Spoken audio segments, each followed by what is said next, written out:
জামাত ইসলামী দল না, একবার দুইবার না।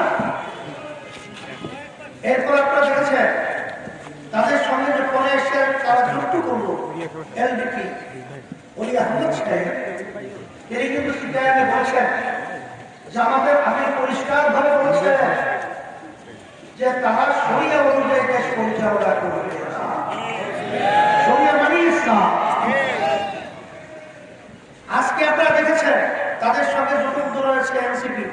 নাহিদ বলেছে জামাত ক্ষমতায় আসলেও কখনো এ দেশ ধর্মীয় রীতিনীতি এই জামাতের মাধ্যমে বাস্তবায়িত হবে না।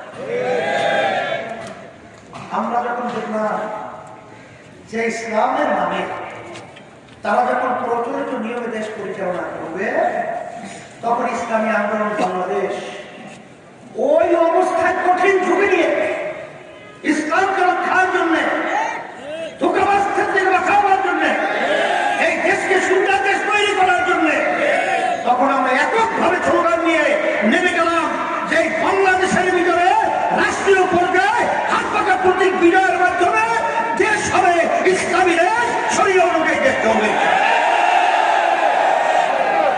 এখন তো আরো পরিষ্কার হয়ে গেছে। আমরা গতকালকে আমাদের ইশতেহার প্রকাশ করেছি, জামাতে করেছে, অন্যান্য দল করেছে। ইশতেহারের ভিতরে পরিষ্কার ভাবে আমরা কি বলেছি, শরিয়াকে প্রাধান্য দিয়ে দেশ পরিচালনা করবে। জামাত কি একবার ইসলামের কথা বলছে? একবার পাইছে? দেখছেন কোথায়?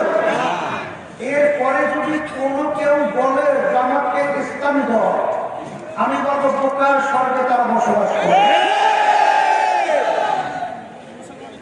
এই জন্য আমার ভাইদেরকে বলবো, এই জমিন হলো পবিত্র জমিন। আমাদের সামনে ঘুমিয়ে আছেন, এই দেশ অসংখ্য আল্লাহ ঘুমিয়ে আছেন।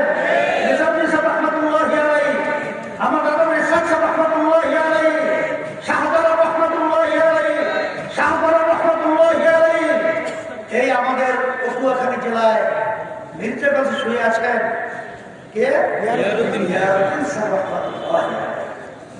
এই পবিত্র জমিনের মধ্যে ইসলাম থাকবে না, এখানে থাকবে সেই ব্রিটিশ, আমেরিকা, পাশ্চাত্য দেশের নিয়মিত আদর্শ। ওর নিয়মিত আদর্শ, যেই পাশ্চাত্যের